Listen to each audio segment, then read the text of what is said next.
Muito bem, vamos começar então? Vamos começar com a oração e vamos em frente.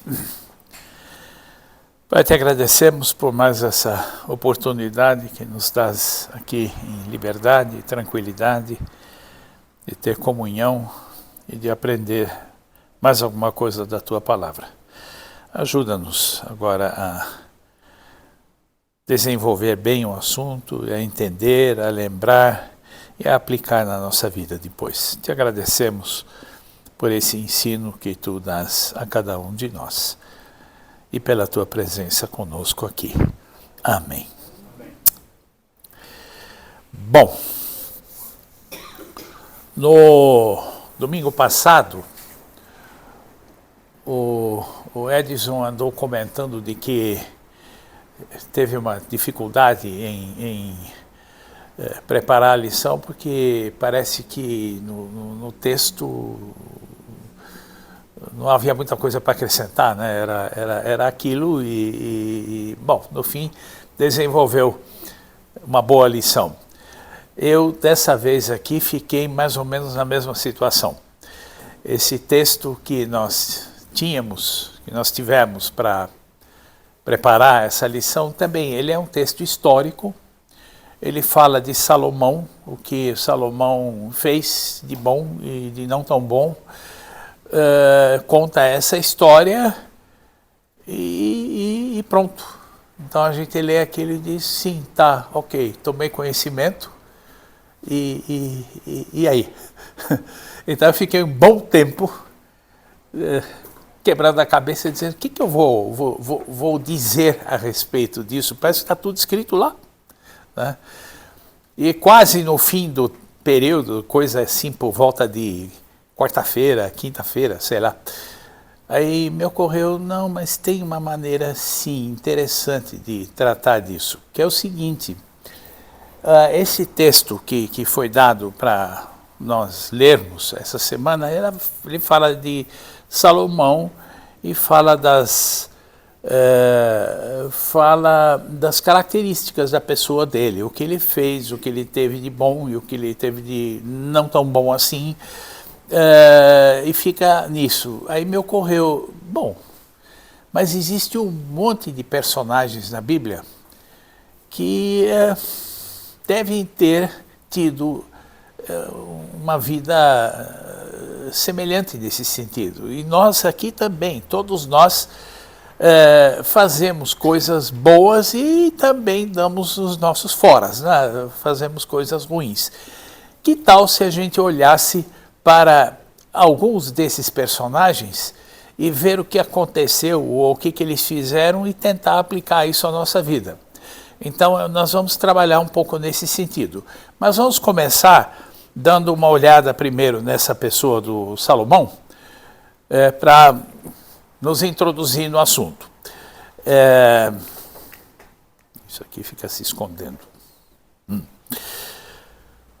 Nós temos uma lista de coisas que nós sabemos do Salomão. Essas coisas que estão escritas aí são aquilo que a gente lembra da pessoa de Salomão. A primeira ideia que nos ocorre quando se fala na pessoa dele é sabedoria. Né? A Bíblia insiste muito na sabedoria de Salomão.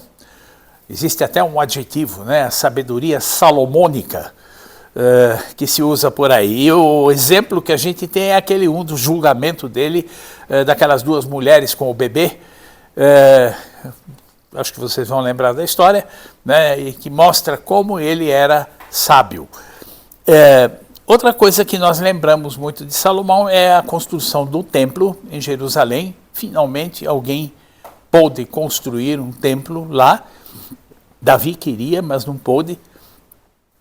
Outra coisa é a riqueza de Salomão, o que se diz aí de que ele acumulou de bens e de ouro e prata e não sei o que, a ponto de dizerem que no tempo dele prata não valia nada. O negócio era ouro. Impressiona. Existe aquela famosa história da rainha de Sabá, que foi lá fazer perguntas para ele e ele respondeu tudo.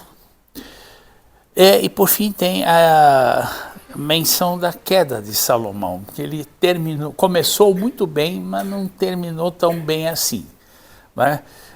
Deus havia prometido a ele que se ele fosse fiel aos seus mandamentos, uma das coisas que ele teria, que Deus lhe daria, seria uma vida longa, além de riquezas, etc. e tal, uma vida longa. Salomão morreu com 60 anos de idade. Vida longa? Não foi propriamente uma vida longa. Mas foi por causa desse problema dele. Então, nós temos, quanto à pessoa de Salomão, nós temos aí dois destaques. Temos a sabedoria, que eu acabei de comentar, e fica um pouquinho, não fica muito claro ali o que quer dizer sabedoria. O exemplo lá daquelas duas mulheres do julgamento, que acho que é para servir de modelo para nós, mostra essa capacidade de tomar decisões convenientes, de entender situações e tomar as decisões convenientes. Mas a Bíblia também relata alguma coisa, encaixa isso nesse conceito de conhecimento.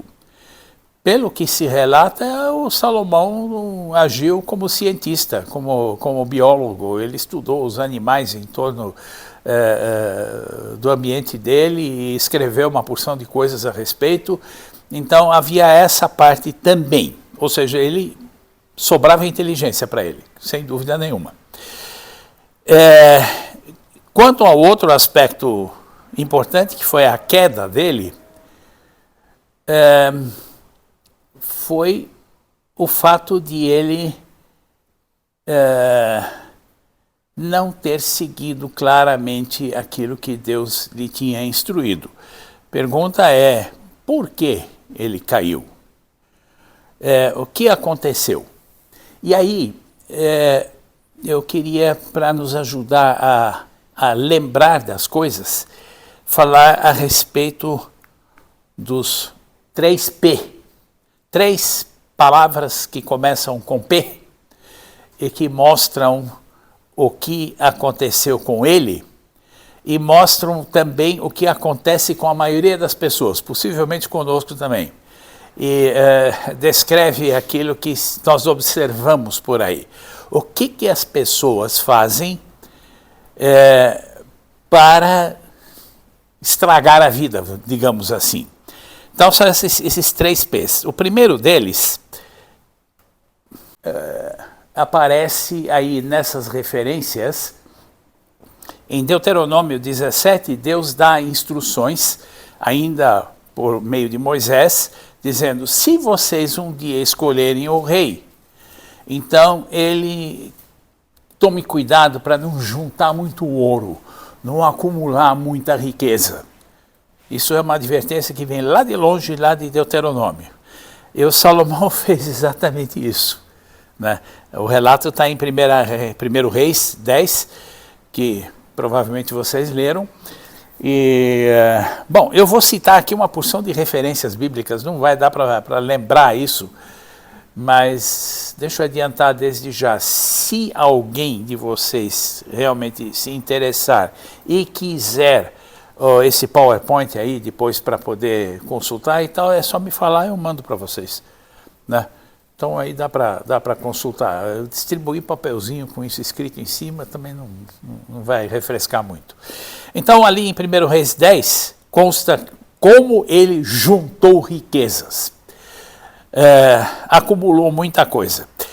Então o primeiro P dessas situações chama-se posses. Eu quero ter, eu quero ser rico, eu quero ganhar muita coisa. Não é o que é a meta de quase todo mundo por aí, não é? O meu negócio é ganhar dinheiro, sabe? O resto não interessa. Típico do ser humano. Não sei típico para vocês, até que ponto, mas é a primeira coisa que acontece. Isso porque se eu tiver muito dinheiro, muitos recursos, o resto eu faço. Tá? Então aquilo me ajuda a dominar a vida e o mundo. Então esse é este primeiro P. Bom, isso foi uma coisa que ele fez. A outra foi que ele juntou cavalos. Mais uma coisa que está lá em Deuteronômio. Se vocês colocarem o rei, ele que não ajunte muitos cavalos, está escrito assim explicitamente lá, né? Isso é símbolo sim, do próximo, de poder, né? Hoje em dia, cavalo não significa muita coisa, mas hoje em dia você tem outros recursos técnicos para mostrar poder. Mas naquele tempo aquilo era o veículo dos exércitos, né? E quem tinha muitos cavalos tinha poder. Era capaz de conseguir muita coisa e dominar o ambiente dele. Ele tinha muito dinheiro, muito ouro, que lhe possibilitou comprar muitos cavalos.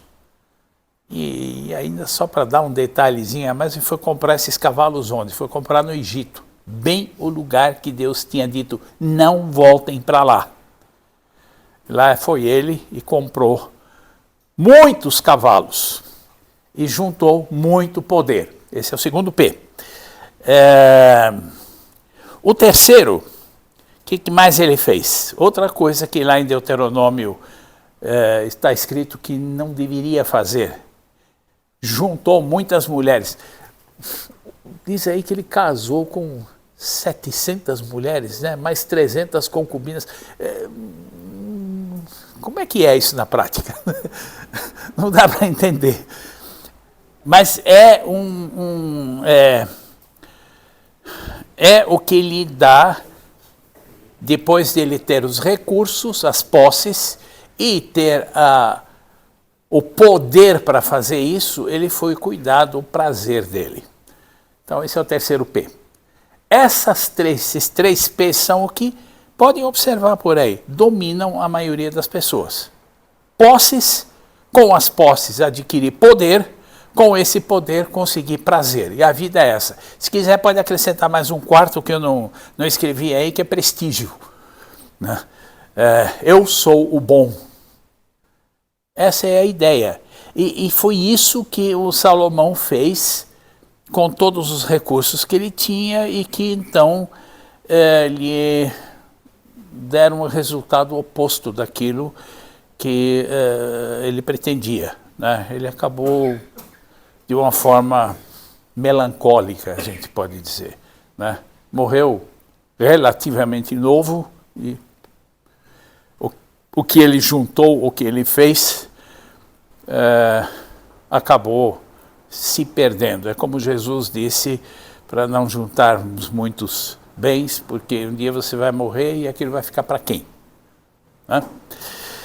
Bom, isso é Salomão, que é o nosso cartaz, o nosso título hoje. Mas eu queria agora passar com vocês alguns dados sobre uma lista de outros personagens bíblicos com os quais aconteceram coisas parecidas, em maior ou menor grau. A maioria deles é gente que a gente considera muito importante, grandes heróis da Bíblia e tal, e eles eram seres humanos como nós, e fizeram muita coisa boa e outra coisa nem tanto. Eu escolhi uma série aí, não peguei todo mundo. Para vocês, até eu posso lançar o desafio. Vão pesquisando na Bíblia e vão catando tudo quanto é personagem que aparece, que vocês vão encontrar tudo isso e vão aprender um monte de coisas. Aqui vem alguns exemplos agora, de pessoas assim mais de destaque. O primeiro deles é Abraão. Qual foi a qualidade boa do Abraão? Foi fé, foi obediência. Deus o chamou, falou alguma coisa, deu uma instrução para ele e ele disse sim e obedeceu. Saiu da terra dele, foi para Canaã. Então isso essa noção de fé e obediência é um exemplo, é bom nós seguirmos, né? Tem mais um outro, não é só isso. Ele também era um indivíduo corajoso, com aquela história do socorro que ele prestou a Ló, quando Ló foi sequestrado lá numa guerra entre os vários reis lá, em que ele ficou no meio do campo e levaram ele embora como prisioneiro. Antes disso, Abraão tinha tido um certo pequeno desentendimento com o Ló, a ponto de eles se separarem, né? Abraão foi para um lado, Ló foi para o outro. É melhor a gente não ficar junto, porque não vai dar certo. Mas quando o Ló entrou em crise ali, em problema, o Abraão disse, epa, peraí, eu tenho que ajudar. E lá foi ele. E foi enfrentar aqueles reis com uma equipe de 300 homens, que não é grande coisa, né? Mas conseguiu libertar o Ló. Teve a coragem e teve a força de caráter para fazer isso. São duas qualidades importantes de Abraão como patriarca exemplar. Bom, agora, tem mais uma, justiça. Quando Deus disse a ele que destruiria a cidade de Sodoma e Gomorra do lado, né, ele ficou preocupado. Disse, mas vai destruir os justos? Deve ter justos, gente justa lá, vai destruir com os outros? Deus, por favor, vai fazer isso? Vocês conhecem a história, né? Que ele ficou implorando e insistindo com Deus, puxa vida, não faça isso e tal. No fim, Deus mostrou para ele que realmente não havia aquilo que ele estava receando. O único defensável lá que havia era o Ló, e esse Deus tirou de lá para resolver o assunto. Mas o Abraão se preocupou em que fosse feita justiça, até que Deus lhe demonstrasse que não precisava se preocupar, que realmente estava tudo em ordem, né? Mas é um exemplo para nós também do procedimento de Abraão.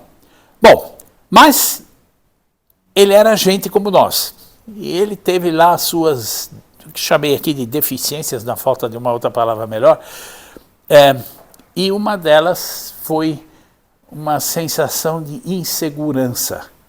Quando bateu uma crise econômica lá na região onde ele morava e começou a passar fome, ele, bom, o que eu faço? Eu tenho que tomar uma providência. E lá foi ele para o Egito, a fim de achar o que comer, né? Bom, isso foi antes de Deus proibir a eles que fossem ao Egito, então isso ele não sabia. Mas ele naquela hora, ele parece que esqueceu de conversar com Deus e tomou essa decisão por conta própria. E nós podemos dizer, puxa vida, mas ele agiu com bom senso. Ele pensou, o que eu faço? Foi a solução que ele encontrou e fez. E é o que nós também fazemos, e nem sempre está errado. Nós temos que usar a nossa cabeça e fazer o que é razoável. Mas ele se meteu numa enrascada lá por fazer isso. Ele sentiu essa insegurança.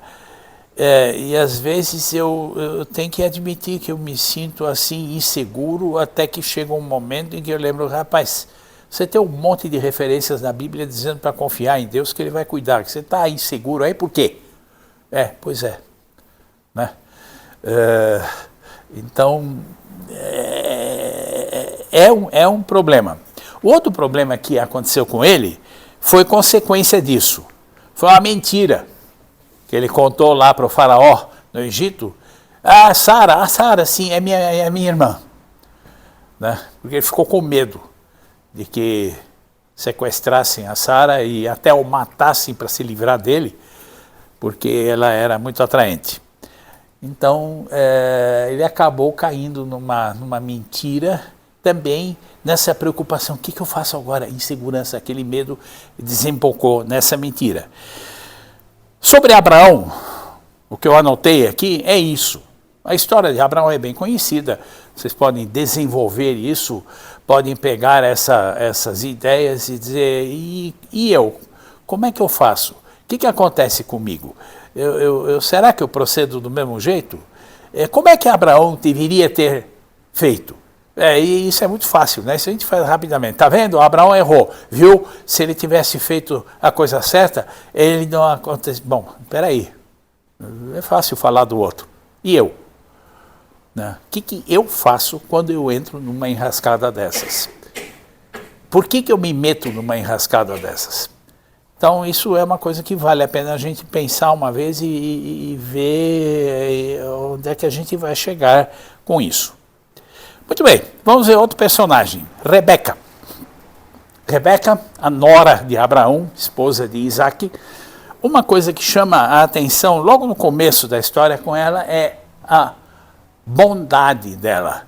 Ela viu aquele homem, Eliezer, aquele servo de Abraão, que tinha chegado lá, acampado do lado do poço, com um monte de animais. Estava na cara que ele terminou uma viagem, e a Rebeca tinha ido lá para buscar água. Eles começaram a conversar, e ela espontaneamente diz, olha,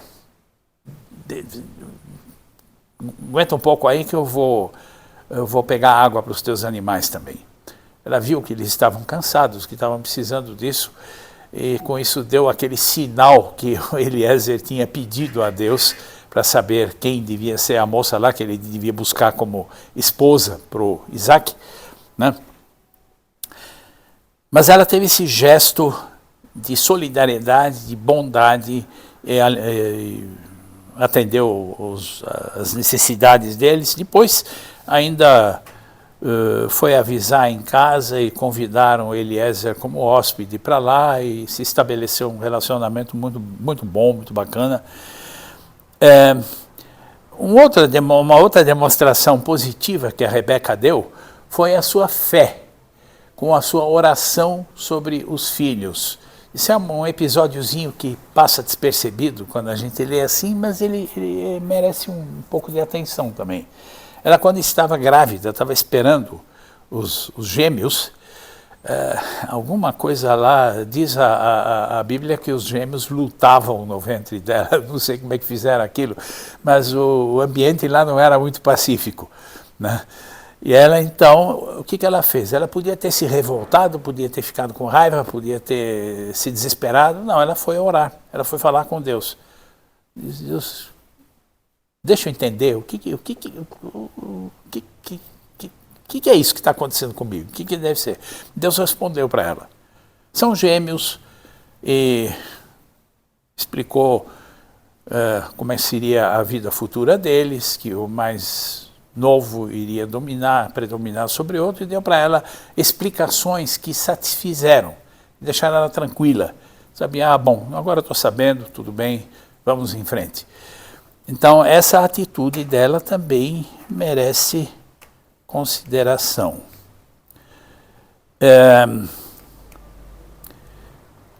Mas a Rebeca também não era perfeita. A Rebeca também era como nós. Ela também aprontou algumas, né? Uma coisa foi a parcialidade com relação a Jacó. Ela gostava mais de um filho do que do outro, o que os pais não deveriam fazer, né? E o Isaac, para compensar, gostava mais do outro que do primeiro. Cria um ambiente familiar que não é lá essas coisas. Foi um ponto fraco dela, de dar essa preferência a Jacó. E isso levou ela a mentir indiretamente para o Isaac. Quem proferiu a mentira mesmo na frente do Isaac foi o Esaú. Esaú vai lá, aliás, Esaú não, Jacó. Jacó vai lá e finge que você é Esaú. Quer dizer, ela ensinou a mentira para ele, e ele foi lá e praticou, né? E se disfarçou e deu alguns jeitinhos, e ela ajudou a preparar aquela refeição para o Isaac, e lá foi o Jacó, ensinado pela Rebeca, contar uma mentira. Pois é, você vê, é uma pessoa de bom caráter e ao mesmo tempo deu aquela tropeçada. Nós fazemos isso? Será? Ok. Outro, Jacó. Jacó tinha qualidades. A gente geralmente, quando fala em Jacó, pensa nas malandragens que ele aprontou, né? É a primeira coisa que a gente pensa, espertalhão e tal coisa, mas ele tinha qualidades também. E uma delas é a fidelidade dele. Ele nunca se afastou realmente de Deus. No meio do caminho ele tropeçou de um monte de maneiras, aprontou uma porção de coisas, mas ele manteve aquele foco em Deus o tempo todo. E um exemplo disso está nessas referências que estão aí. Vejam, Gênesis 28 e depois Gênesis 35, quer dizer, tem uma porção de capítulos aí no meio. Em 28 aconteceu uma coisa, em 35 alguma coisa que tinha a ver com aquilo. A história que está em Gênesis 28 é aquela, ele teve que fugir do irmão dele, de Esaú, foi lá em direção ao norte, na direção dos parentes do pai e do avô, e terminou o dia, ele não podia continuar, então ele foi dormir ao ar livre lá no campo mesmo, arrumou uma pedra, deitou em cima para dormir. E aí teve aquele sonho dos anjos que desciam e subiam para o céu e percebeu que Deus estava participando desse jogo, que Deus estava presente, que ele tinha que contar com isso. E quando ele acordou todo impressionado com isso e disse, esse lugar aqui na impressão que ele tinha, é a morada de Deus. Deus vive aqui, pelo jeito. Então ele levantou aquela pedra e fez como se fosse um monumento para lembrar de Deus e disse, eu vou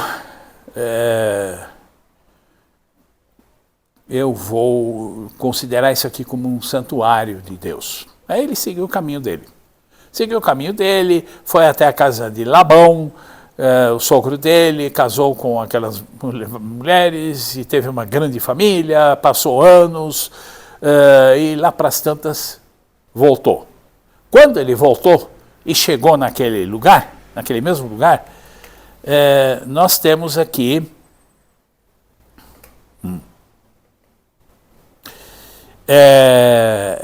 essa passagem no capítulo 35.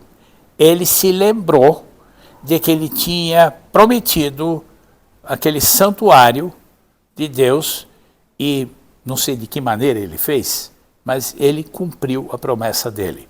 Depois de todos aqueles anos e tudo aquilo. Com tudo que ele tinha de coisa que a gente sabe dele, ele manteve a linha. Isso é importante. Então Jacó, ele tinha boas qualidades também. Bom, por outro lado, o Jacó tinha suas deficiências também, não é? Ele era um bocado malandro com aquilo que ele fez com o Esaú, aquela mentira que ele contou, de que nós já falamos agora, e ele foi falso. A malandragem com Esaú, na verdade, foi antes, foi aquela história do prato de lentilhas lá, que deixa aproveitar, o cara está cansado, está de mau humor, não está conseguindo pensar direito, deixa aproveitar e tirar proveito disso. Não é? Ele fez o Esaú vender a primogenitura por causa de um prato de comida. Essa foi a malandragem. Depois, diante de Isaac, uma atitude falsa, mentirosa. Já falamos sobre isso agora há pouco, né? Então ele tinha esse problema. Ele, com toda a fidelidade que ele teve, com toda a persistência que ele teve em relação a Deus, tinha essas deficiências, essas atitudes. De novo fica a pergunta, e nós como é que ficamos? Talvez você diga, não, mas esse tipo de coisa eu não faço. Pode ser que não faça. Tomara que não faça, né? Mas alguém outro por aí pode ser que tenha que vestir essa camisa aí. E para você que não faz essas coisas, talvez sobre alguma outra, né? Então, vamos ver como é que essa história continua. Jacó. José, uma grande qualidade que ele teve era a pureza de caráter dele. Aquela famosa história da mulher do Potifar que tentou seduzi-lo e tal, ele disse, de jeito nenhum, não vou me meter nessa, maneira nenhuma, e não fez. E aguentou todas as consequências daquilo. Bom, a essa altura ele não tinha mais nem como se defender daquilo, mas ele foi firme com essa tentação e dizer, não, isso eu não faço. A pureza de caráter dele diante da mulher de Potifar. Mas uma outra coisa foi a sabedoria dele também, de saber como as coisas deveriam ser feitas. Quando ele foi... Uma que ele soube interpretar os sonhos dos camaradas lá na prisão, e interpretou corretamente. E aí, quando o faraó o chamou, ele teve aquela sabedoria de aconselhar o faraó. Imagina, o rapaz tinha vindo quase adolescente, levado lá da casa do pai dele, onde ele era um garotinho mimado, né? E foi para lá, cuidou bem da casa do Potifar, mostrou que ele era uma pessoa responsável, né? E capaz, cuidou bem, se comportou muito bem na prisão, tanto que o diretor da prisão praticamente nomeou ele como assistente e para ele cuidar das coisas. Depois ele foi levado lá para o faraó e deu aqueles conselhos sábios para o faraó, com previdência por causa dos anos de fome e tal e coisa, a ponto do faraó dizer, eu tenho que nomear governador, esse camarada, porque melhor do que ele eu não vou ter. Né? De onde ele tirou isso? Bom, ok, Deus deu para ele, mas ele não tinha fontes para agir dessa forma, e no entanto teve essa qualidade, aquela sabedoria de aplicar o que ele passou na cabeça dele de uma forma boa, correta, construtiva e tal. Essas são as qualidades do José. Uma outra que eu não estou citando aí, podia ter colocado, não lembrei na hora, depois quando ele se encontrou com os irmãos dele e tal, ele perdoou os irmãos dele. Isto foi uma atitude muito nobre da parte dele também. Não consta aí, mas não consta porque eu esqueci de pôr. Tá. Fidelidade também. Fidelidade também. Se afastou de Deus. Tá? Com todo aquele ambiente do Egito que não deve ter sido fácil. Ok, mas ele tinha uma deficiênciazinha também, isso mais na juventude dele, sim. Mas o que é o 33SS? E seguintes. Tá. Isso aparece toda hora nas referências que a gente vê por aí, quando alguém não quer botar um baita número ali, ele põe tem o S, que é e seguinte, o versículo, e o SS, e seguintes, né? Estou acostumado com isso desses textos em alemão que eu vivo traduzindo, onde o S vira F. Tá? O folgende. Bom, enfim. Isso é mais a juventude dele, era um sinal de imaturidade dele, que pelo jeito ele superou depois, mas era aquela arrogância, né? Olha, gente, eu andei sonhando e no meu sonho eu era melhor que todos vocês, está vendo só? Olha como eu sou bom, né? A ponto do próprio pai, que era o que dava preferência a ele, não gostar da brincadeira e dizer, escuta, José, te manca, né? Ele era ingênuo. É ingenuidade, sim. Será que não é uma consequência dele ter sido mimado? Normalmente quem é mimado... Sim, né? Provavelmente. Agora, isso não anula o fato de ele ter essa tendência dentro dele, né? Verdade é que a gente olhando para essa figura de José, a gente acha pouca coisa ruim. Precisei me esforçar um pouquinho para achar essa. Mas ele tinha essa questão também. Bom, Moisés. Uma qualidade muito boa do Moisés foi a obediência. Quando Deus o chamou, ele descobriu que aquilo era Deus falando com ele realmente e tal, Deus disse, vá lá falar com o faraó para ele libertar o povo.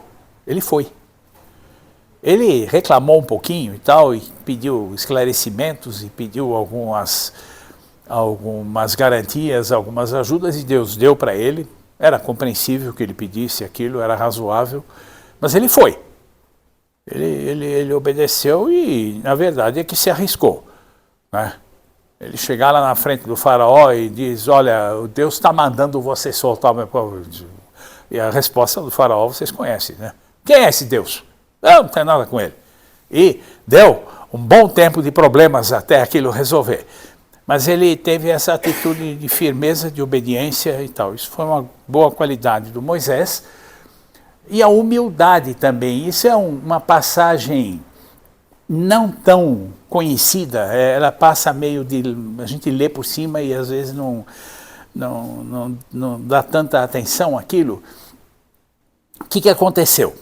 O povo, mais uma vez, aprontou uma das muitas que fizeram, né?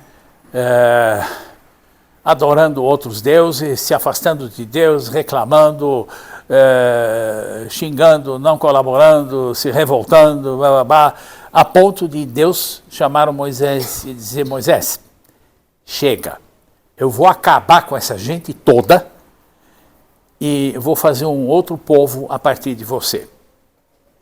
Agora, como é que Moisés podia ter reagido? Ele disse, finalmente se fez justiça. Agora sim. Né? Não foi o que ele fez.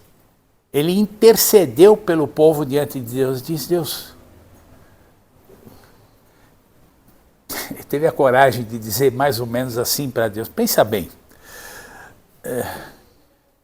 se esse povo agora for destruído, todos os pessoal em torno, Egito e outros e tal, vão dizer, tá vendo? Deus tirou eles do Egito e não foi capaz de sustentá-los, agora acabou com eles.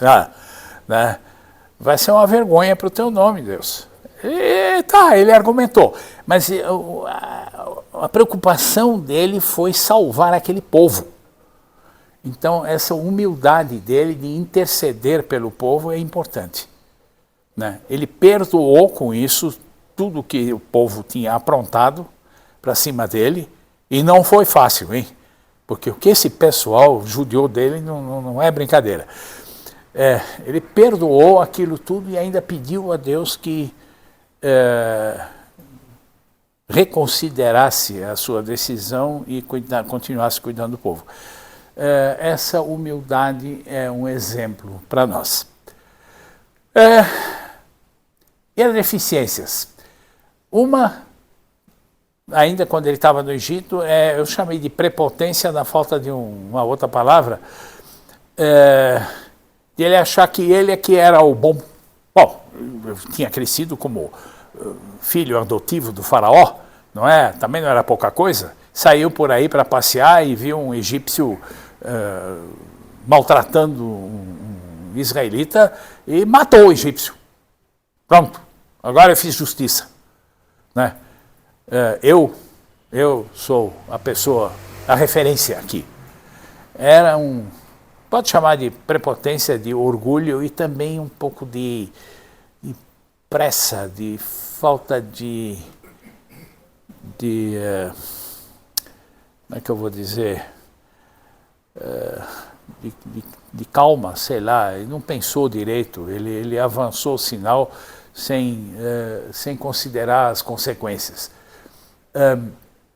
Esse foi um problema do Moisés, mas parece que foi aquela situação. Mais tarde a gente não vê outras atitudes semelhantes dele. Se bem que há uma certa semelhança com aquela atitude de descontrole dele na hora de bater na rocha. Lembra da história? Estava faltando água. Teve uma ocasião antes em que faltava água para o povo e Deus disse a ele, vai bater naquela rocha que vai sair água. A água saiu, funcionou, tudo bem, ótimo. Só que na segunda oportunidade Deus disse outra coisa, né? Deus disse, fale com a rocha. Mas ele estava com essa história de bater na rocha na cabeça E ele já está, a essa altura ele perdeu a paciência com o povo, né? Outra vez, vamos lá. E lá foi ele e de novo bateu na rocha. Afinal das contas era a experiência que ele tinha, né? Tá? E a água saiu. Deus deu a água para o povo, mas chegou para Moisés e disse: você não me obedeceu e por isso você não vai entrar na terra de Canaã. Esse descontrole perdeu a calma, né? Perdeu o controle sobre si e fez isso. Na verdade é mais ou menos a mesma coisa que aconteceu antes, né? E é interessante que a Bíblia, numa certa outra passagem, diz que Moisés era um homem muito manso, mais manso do que todos os outros. Em outras palavras, o que ele deve ter levado de problema para fazer um camarada como esse perder a paciência realmente não era pouco, né? Mas ele não aguentou aquela hora. E é uma lição que nós podemos aprender com tudo que nós podemos ter de virtudes, de humildade, de sabedoria, de boa vontade, de esforço e tal. Às vezes a gente perde a paciência e apronta uma assim, né? É interessante a gente lembrar disso. Vamos ver o que mais tem aí. Gideão. A obediência dele. De repente, no meio do nada, Deus chamou esse Gideão, que era um rapaz obscuro, lá de uma família pequena. Chamou o Gideão e disse: Gideão, vem cá, você vai, eu quero que você, vou te dar instruções, que você vá liderar a libertação do povo de Israel, que estava sendo oprimido lá pelos midianitas. E o Gideão foi. Num primeiro momento ele deu aquela resposta típica: eu? Né? E Deus disse: você. Ele ainda pediu um sinal. Deus deu o sinal para ele. Tá. Não, ele foi. Foi. Ele tomou as providências lá de libertar esse povo em condições que Deus ensinou para ele, mas que eram muito pouco racionais. Com um grupo muito pequeno de homens, ele foi lá e o resto da obra Deus fez. Mas ele obedeceu. Ele teve essa... Isso também é humildade, né, disposição. Tal. Deficiência. Uma imprudência que ele cometeu, que não dá para entender muito bem essa história. O povo quis, depois de todo aquele sucesso dele libertar o povo e tal, quiseram fazer dele o rei. Ele teve a humildade de dizer: não, eu não quero ser rei. Deus é o rei de vocês. Eu não vou. Mas ele fez um pedido. Pediu para eles darem para ele objetos de valor, enfeites, peças de ouro, enfim, e tal coisa. Eu vou pedir isso para vocês. E o povo foi, estavam muito agradecidos, disseram: tem que pagar o homem. E deram lá uma porção de coisas para ele. E ele pegou aquilo e diz aí que ele fez, com a ajuda daquilo, sei lá, não sei bem como, um manto sacerdotal. O que exatamente ele fez com esse manto sacerdotal também não está escrito. Não sei se ele usou e se autonomeou sacerdote, sei lá. Mas diz aí depois que o povo começou a adorar aquilo e se afastou de Deus por causa disso. Foi uma imprudência dele, falta de discernimento na hora de não saber o que ele devia fazer e fez uma coisa errada. A história não explica muito bem, mas o fato é que o povo acabou, primeiro foi libertado por ele e depois acabou afundando aí numa idolatria por causa de uma, vamos chamar de quê? De burrada? Burrada é o povo. Bom, ok. Tá. Mas de uma atitude impensada dele e tal, e aconteceu aquilo, né? O seguinte, se for possível, Ezequias, o rei Ezequias de Judá, um dos poucos reis que a Bíblia elogia para tudo que é lado, né? Que ele foi melhor do que todos os outros, ele foi fiel a Deus, essa fidelidade dele é marcante, ele fez grandes reformas ali, acabou com a idolatria lá no povo e agora nós vamos adorar a Deus, e Deus fez grandes feitos, milagres na vida dele, quando ele foi ameaçado pelo exército assírio, e Deus interveio e acabou com aquele exército e libertou o povo. Então Ezequias é um grande exemplo de fidelidade a Deus, sem dúvida nenhuma. Merece todo o respeito. Mas vamos ver o seguinte. Tá. Esse episódio estranho que a gente vê em seguida, não dá para entender, porque com toda a fidelidade dele a Deus, a sabedoria e tal, coisa que Deus lhe deu, ele pisou na bola numa hora aí, que depois que ele ficou doente, Deus o curou, ele se recuperou, tal, estava todo feliz, ele recebeu uma visita de uma delegação dos babilônios, que foram lá ver como é que ele estava, o que tinha acontecido, e provavelmente também ver o que eles podiam fazer para dominar aquilo lá, mas isso eles não contaram. E ele recebeu todo entusiasmado aquele pessoal, olha só o pessoal me reconhecendo, e mostrou para eles tudo que ele tinha e tal, e coisa, se expôs completamente a uma potência estrangeira suspeita. Tanto que em seguida o profeta Isaías foi falar com ele e disse, o que você aprontou? Tudo isso que você mostrou para eles, eles vão levar embora. Você não devia ter feito isso. É mesmo. Né? Foi uma imprudência, um certo orgulho. Olha só o que eu consegui. Com todas as qualidades exemplares que o Ezequias tinha, ele ficou assim um pouquinho parecido conosco. Né? Infelizmente fez aquilo. Vamos ver adiante o que mais tem. Pedro. Daqui a pouco estou terminando. Engraçado que eu consigo acertar o horário tão bem. Pedro, a gente está cansado de conhecer, né? A fé, a sinceridade e a confissão dele.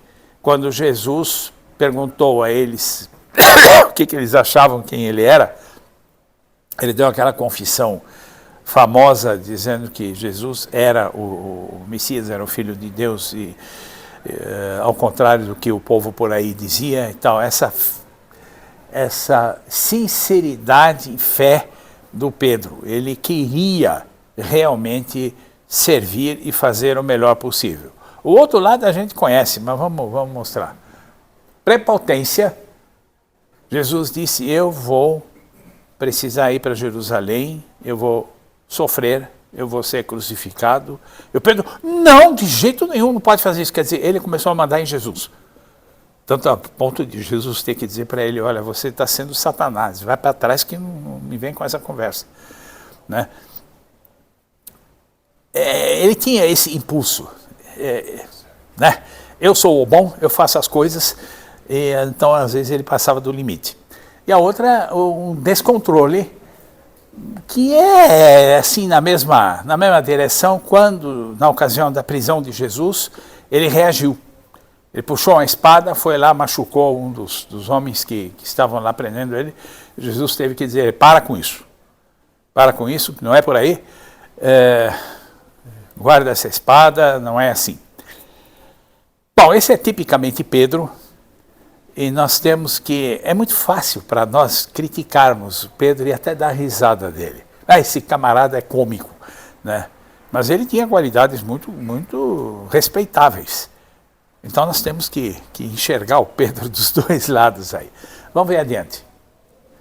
Paulo e Barnabé, eu coloquei os dois juntos, porque eles trabalharam juntos e o que apareceu aí foi justamente dessa junção dos dois. Primeiro, a consagração deles, a disposição de sair juntos numa viagem missionária e assumir um monte de incômodos e trabalhar e se esforçar. E tal, nós conhecemos a história do livro de Atos, que realmente eles foram exemplares, os dois. Não precisa nem falar mais muita coisa, é bem conhecido, Paulo. Vamos ver o outro lado. Mas chegou uma hora, os dois se desentenderam. Não foram capazes de se entender. Porque o Barnabé gostava do João Marcos e o Paulo não gostava do João Marcos. Eles acabaram brigando, os dois. Para quê? Para quê? Mas não é o que a gente também faz. No fim, foi cada um para um lado e Deus teve a misericórdia de abençoar o trabalho dos dois, apesar de tudo. Mas foi uma atitude... Não tinha jeito de conversar com calma sobre isso. E, tudo bem, podiam até ter se entendido. O Paulo dizer para o Barnabé, bom, se você faz tanta questão do João Marcos, tá bom, então vai você para um lado, eu vou para o outro, leva ele junto, que foi o que aconteceu, né? Só que não aconteceu nesse tom de voz. Porque diz aí na Bíblia que eles se desentenderam meio grosseiramente, né? Foi briga mesmo. Podiam ter feito a mesma coisa sem brigar. E nós brigamos quanto? Às vezes por causa de bobagem.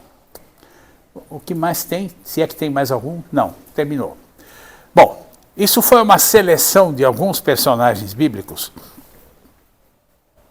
E fica o desafio aí para cada um de nós. Vão pesquisando na Bíblia e vão, quando vocês toparem com alguém, lá de quem fala, tente descobrir como é que é o comportamento dessa pessoa que fez e tente aplicar a sua própria vida. Será que eu faço as coisas boas e ruins também? O que eu posso aprender de tudo isso? Eu cheguei à conclusão, depois de mexer com isso desse jeito, de dizer, caramba, isso aqui é assunto para um livro inteiro, não para uma aula de EBD. Quem sabe um dia eu me animo a escrever alguma coisa, sei lá, né? Mas o assunto é rico, o assunto é cheio de coisas. A Bíblia está aí para nos ensinar a viver, né? Então, era isso que eu consegui preparar aí para hoje. Espero que seja útil.